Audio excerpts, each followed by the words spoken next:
We just gonna jump right back into it. I am so sorry. Let me see if I can get some sound. There's like too much going on in here. Hold on a second. Let me check. Because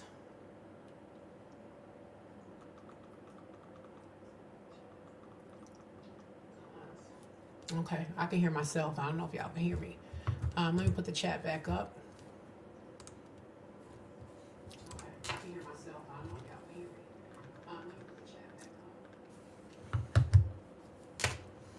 Hold on, y'all.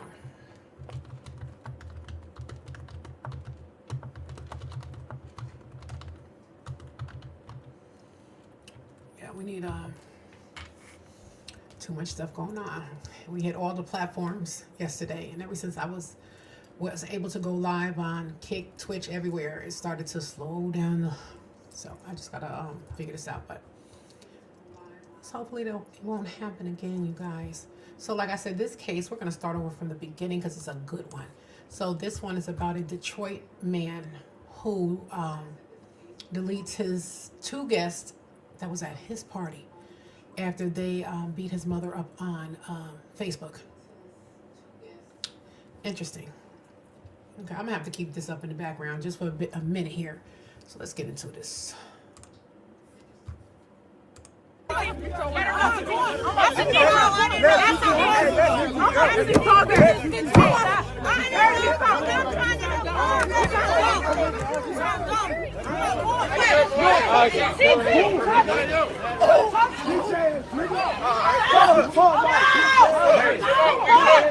This is 31-year-old Jakiria Williams and 25-year-old Martisha Payne, two Detroit residents whose lives were taken at a pool party after they got involved in a conflict with a man's mother. On the night of August 9th, 2025, just before 10 p.m., Detroit police were called to a rental home on the city's east side near 7 Mile Road in the Fleming area after reports of a mass stabbing at a pool party. When officers arrived, they found Jakiria Williams, the host of the gathering, fatally stabbed near the pool. Martisha Payne was also critically wounded and later pronounced dead. Two additional guests were rushed to the hospital with serious injuries. Just hours earlier, Jakiria had gone live on Facebook, smiling, relaxed, and excited to host a summer night with people he trusted. Martisha, a devoted mother who rarely went out, had allowed herself one night of freedom. But after an altercation happened between Martisha and the 31-year-old Daiwan Hobson's mother, everything spiraled to a deadly stabbing. But before we get to how things get that bad, we have to go back to the very beginning. This is the life and death of Jakiria Williams and Martisha Payne. Jakiria Williams was 31 years old and from Detroit, Michigan, a man whose name carried weight in his circle because he was the one who brought people together.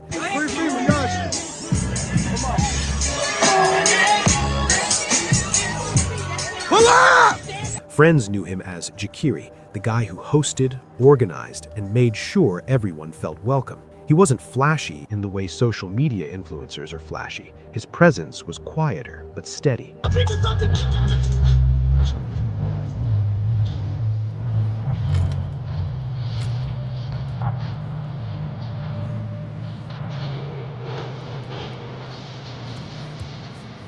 The kind that made people show up because they trusted the space he created. That sense of responsibility didn't come. All right, you guys, we're gonna do one more mic check. Just one more mic check. Y'all remember? Okay, y'all remember being in the club and the DJ had to say mic check, 1, 2, 1, 2. That's what I gotta do. Mic check, 1, 2, 1, 2. Here we go. Come from nowhere. Jakiria was a father, and that role shaped nearly every decision he made. Those closest to him described him as protective, attentive, and deeply invested in the people he cared about. Even when he was relaxed, there was an underlying awareness to him, watching, checking in, making sure things stayed under control. It wasn't about dominance, it was about order, and order mattered to Jakiria because stability mattered. Work-wise, Jakiria supported himself through consistent, hands-on labor. He wasn't known for chasing status or shortcuts. He valued showing up, earning respect, and being reliable. That mindset translated into how he hosted gatherings. When Jakiria threw a party, it wasn't reckless, it was intentional. He invited people he knew, people he trusted, people he believed would respect the space. And on Saturday, August 9th, 2025, that trust extended to a pool party he was hosting at a rental home on Detroit's east side near 7 Mile Road in the Fleming area.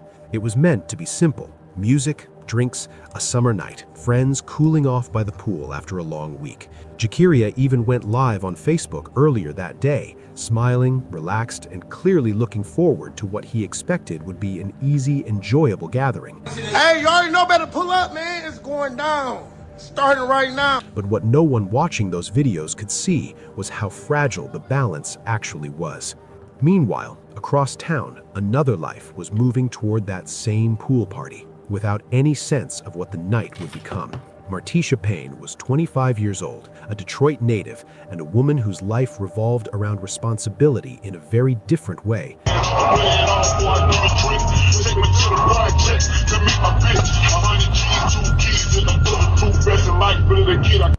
You know, it's so sad that we don't know the time nor the date.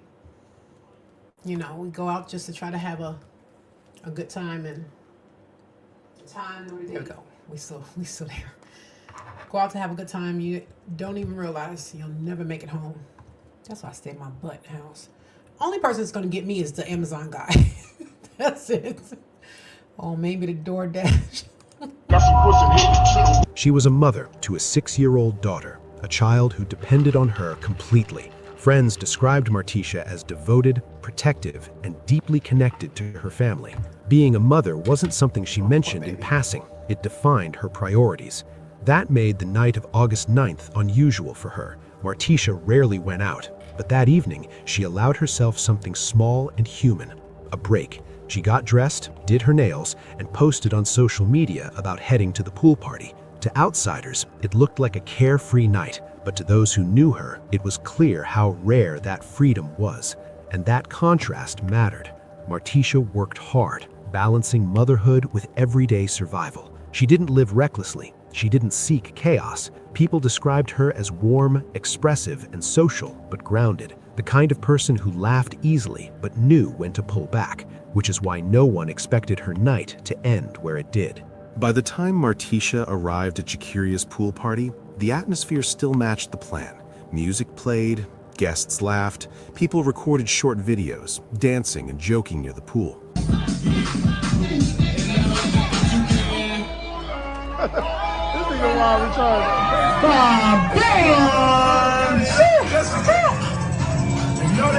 The sun hadn't fully set yet, and the mood was light.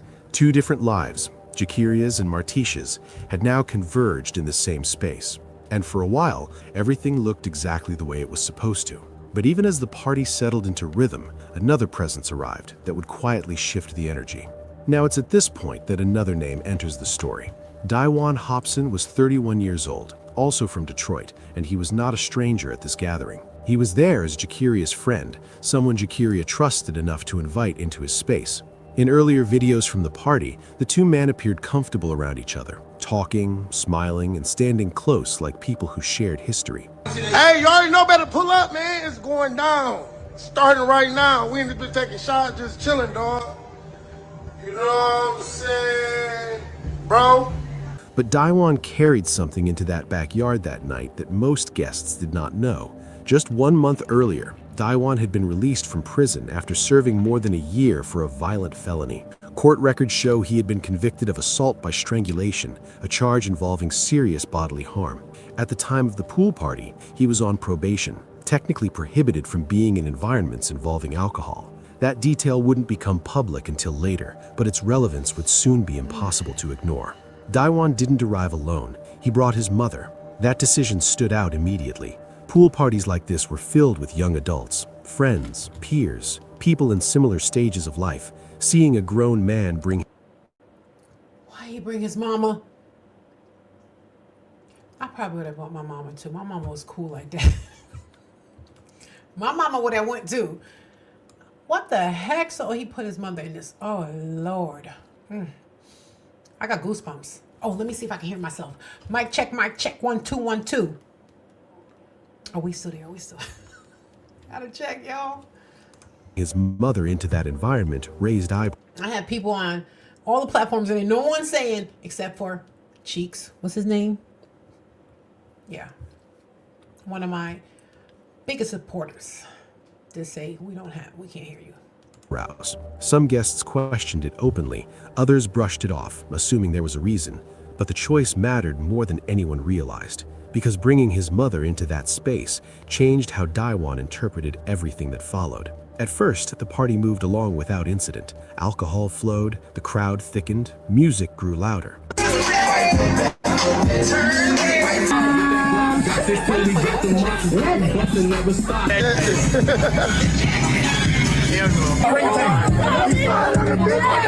As afternoon turned into evening, the backyard became more crowded, with people moving in tighter spaces around the pool. That's when small things started to happen. Bumps, accidental contact, drunken missteps. The kinds of minor frictions that happen at crowded gatherings every weekend and usually end with nothing more than a brief apology. According to multiple accounts, Martisha, who had been drinking, accidentally bumped into Daiwon's mother near the pool. What happens next depends on where you were standing and who you were watching. Some guests say the contact near the pool was nothing more than an accident. The space was crowded, drinks were flowing, people were brushing past each other constantly. According to those witnesses, Martisha, who had been drinking, lost her balance slightly and bumped into Daiwon's mother. There was a brief exchange, irritation, not shouting. Martisha appeared to brush it off and move away, but that moment didn't end there. According to this account, Daiwon stepped in quickly, not to calm things down, but to physically insert himself between them. Witnesses say he pushed Martisha away from his mother, instead of addressing the situation verbally. That single action changed the energy. What had been uncomfortable became confrontational. Voices rose, the surrounding crowd tightened. From that point on, it stopped feeling like a misunderstanding.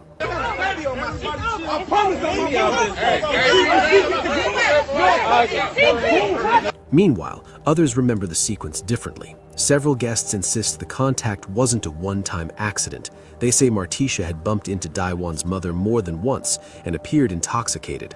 When Daiwon asked if his mother was okay, the response wasn't apologetic. According to this version, Martisha became defensive, dismissive, and aggressive in tone. Witnesses aligned with this account claim Martisha attempted to swing at Daiwon's mother, missing her, but escalating the situation instantly. People nearby reacted. Some moved closer. Others began shouting. The space around the pool collapsed inward as the argument drew attention. But even among those who believed Daiwon was reacting to a perceived threat, there was agreement on one point. He had options. He could have taken his mother and left. He could have stepped back. He could have disengaged. But he didn't. And then there are guests who say the conflict didn't begin with Martisha at all. According to these witnesses, Daiwon's... What would you guys have done? I'm getting my mama and I'm getting up out of there. And pray that I don't have to somebody in their head before I get to my car. But ain't nobody gonna let me see. Somebody in their head. We gotta sound y'all mic check. 1, 2, 1, 2. Listen, nobody hit my mama. I'm either gonna be pushing up daisies or clank it to the back. But you're not gonna hit my mama. But I probably would be like, Ma, it was an accident first, I'm not gonna elevate it. Accidents happen. It's a full arena. People are moving, people are drinking. It happens. Don't let it happen twice. Don't let my girls, listen, let me tell you something. Don't let them pretty faces fool you. They hardcore. They don't play about their mama. Trust me when I tell you. Mother had already been involved in tension earlier in the party, an argument with other women that had nothing to do with Martisha or Jakiria. Emotions were already elevated before Martisha ever entered the space near the pool. From this perspective, the bump was not the beginning. It was a trigger layered on top of an argument already in motion. By the time Daiwon focused on the interaction, the situation was primed to explode. Any contact, intentional or not, was going to set it off. And across all of these accounts, one thing remains consistent. By that point, the disagreement had drawn attention without fully revealing its danger. People nearby sensed something was off, but no one yet believed it would turn violent. The music continued, Phones remained raised, the pool deck stayed crowded. But what investigators would later understand is that this was the last calm moment of the night. Because once Daewon Hobson's attention locked onto the They said, last call for alcohol. It's time for everybody to get up out of here. Everybody felt the tension, I promise you. It's like I could tell when I'm in certain situations, you know, and like when I don't go out to the clubs no more. I haven't been, you know what, it's weird. I haven't been out to the club since I met my husband in one. But anyway, I really haven't. But back in the day, you go in there, you know, you're checking the temperature. You're looking around, exits. Okay, that's in, that's out. Okay, there's nothing over here. I'm gonna stay to the side. You know, you assess the situation because you can get into some places. Like I used to go to this place called MJQ. It was underground, and it was only one way out, and it was like a garage. So you go down into this tunnel, and it had like moldy stuff. Yo, let me tell you something. That club was off the chain. That's where I met my husband at. But I stayed by that door because it would get too congested over here, and I'm like, okay, you know, I'm gonna be the first one out when it pop off. But I'm always in there. I love a good hood party. space around his mother, the situation stopped being social and started becoming personal. Witnesses recall hearing his voice cut through the noise, louder than the music, sharper than the surrounding conversations. His words repeated, not directed at the crowd, but at anyone standing between him and the perceived threat. What had been a shared space fractured into sides, with people instinctively backing away or stepping forward. And that's when the night crossed from tension into violence.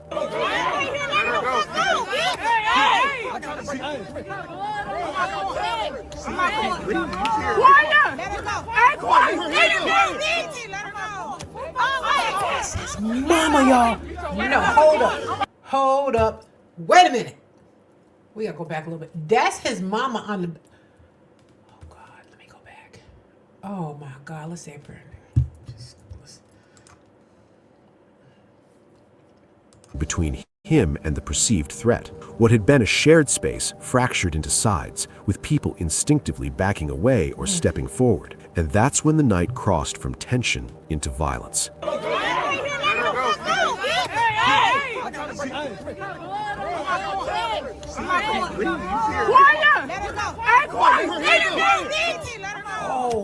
my God. Y'all, that would rip my heart out if I had to see my mama like that. Oh my God.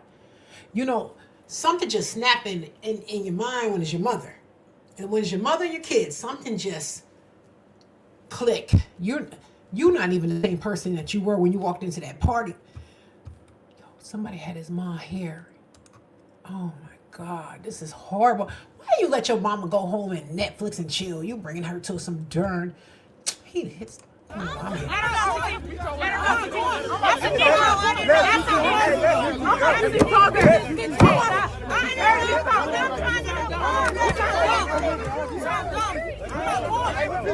going around this bitch.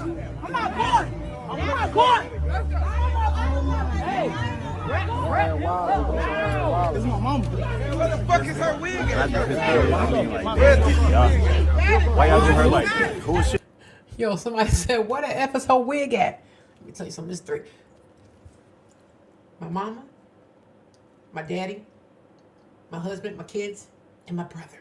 Oh, and my nieces and my nephews. It's going down. I'm going to jail. Listen, y'all. It's over. Just let me talk to Big Shirley, and me and her gonna work something out so we don't have to be fighting up in here over seniority. You know, me and her, we're gonna become one, and we're just gonna run to prison. That's it. You know, that's it. 3 minutes. Who are we? Listen, first of all, today's news on Detroit. On today's news on Detroit East Side, look at him recording. I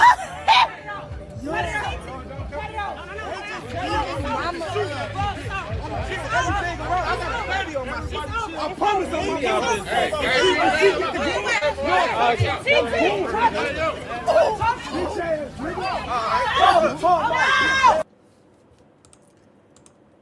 You want to hear something funny?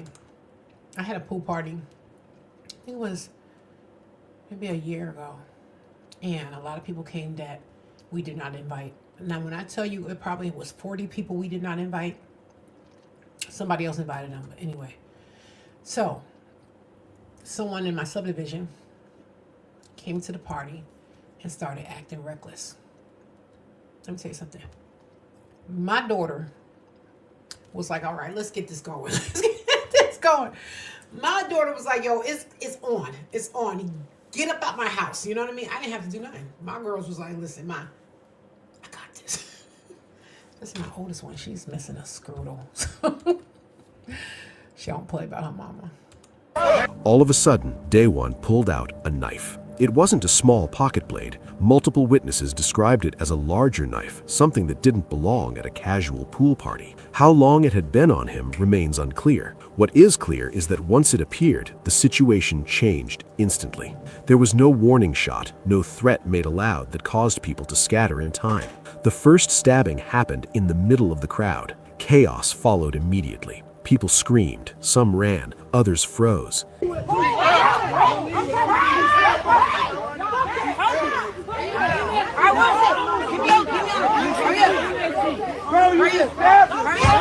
The videos from that moment become shaky and disjointed, hands jerking away as people tried to back up while still filming. And in the middle of that confusion, one person moved toward the danger instead of away from it. Jakiria Williams moved toward the conflict as it erupted.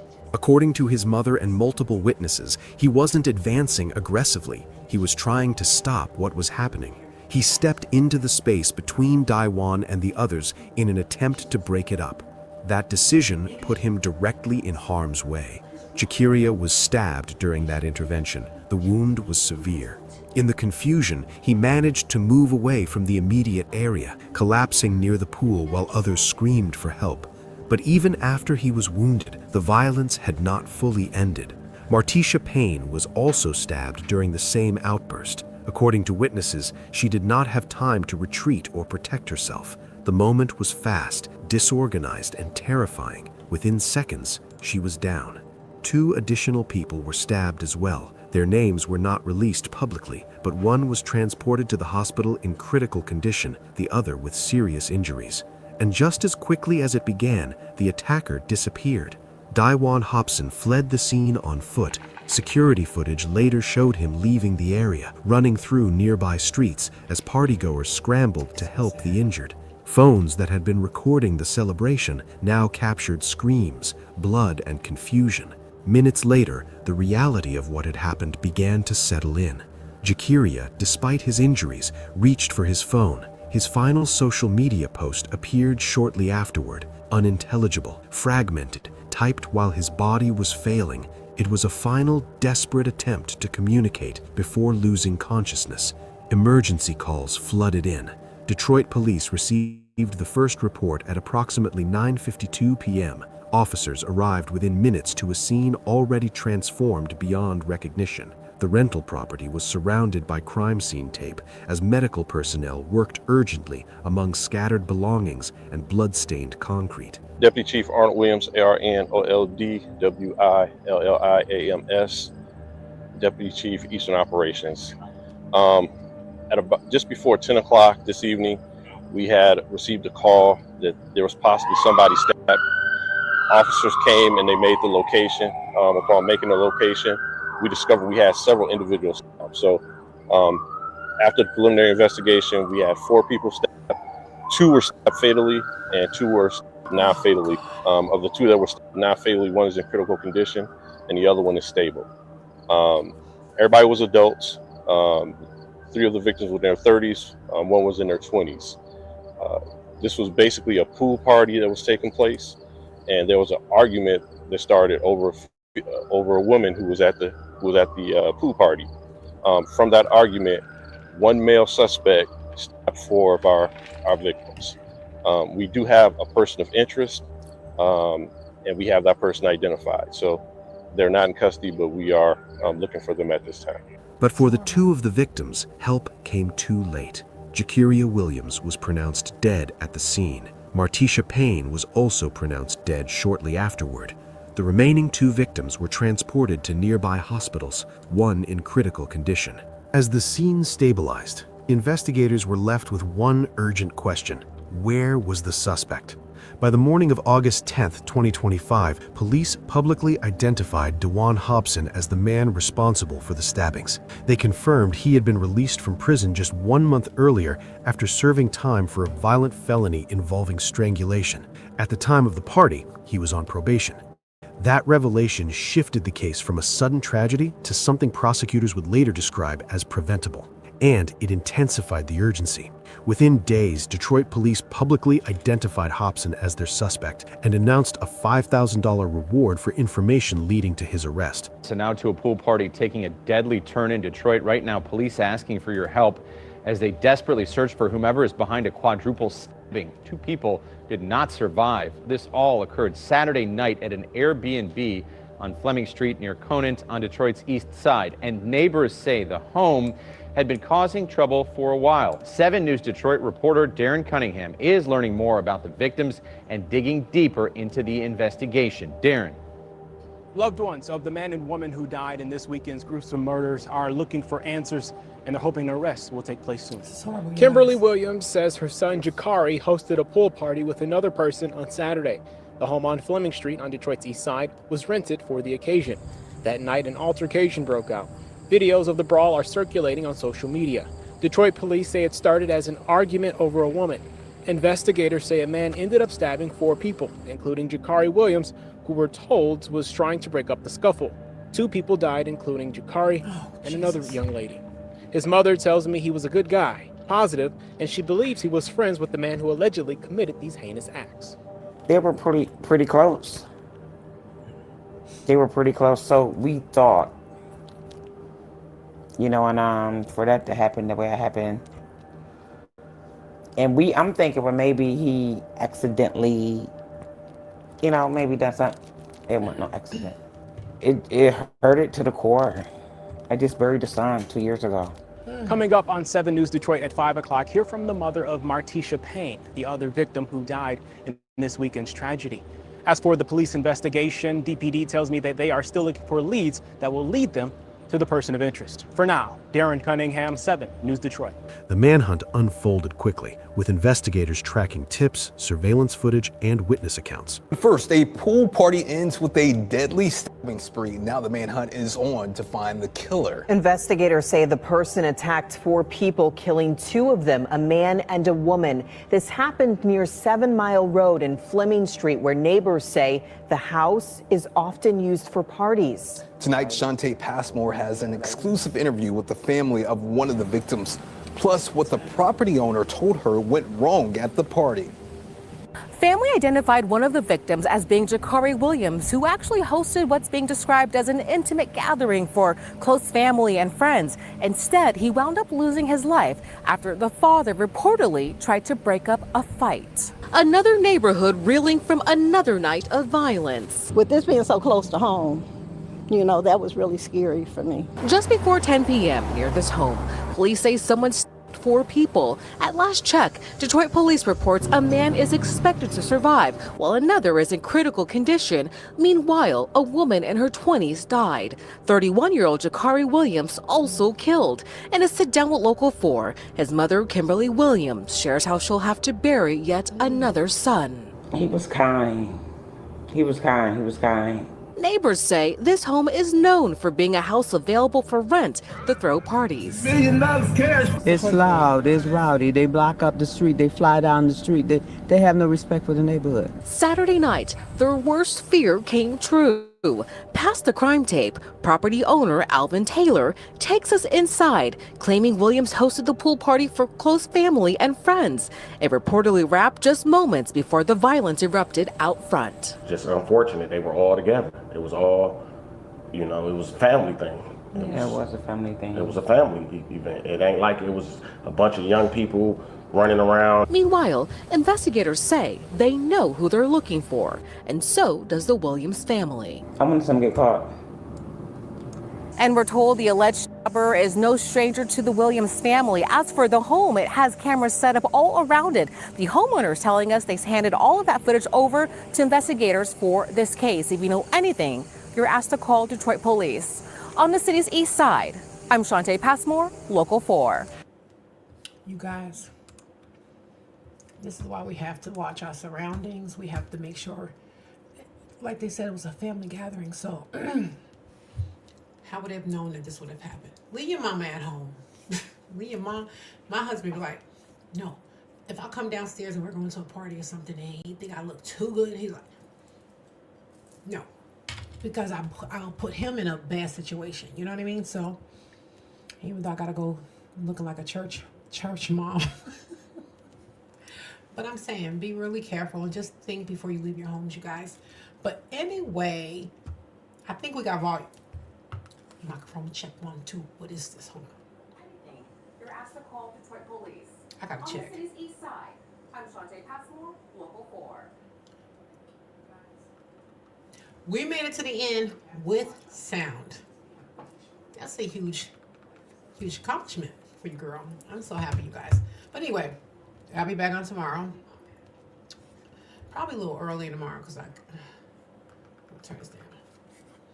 Because I have to work tomorrow. I might go in anyway. But anyway. So yes, you guys, have a blessed night. And I'm about to get deep in them sheets. It's cold. It's so cold. I left New York to be warm. And it's colder here than it is there. But I'm not moving back, y'all. So anyway, thank you guys for tuning in to Viral Vibes with Jocelyn. Make sure to like, share, and subscribe. Tell a friend. We have fun here. When we can get the sound right. Thank you guys. I appreciate it. Have a blessed night, everybody. Bye-bye.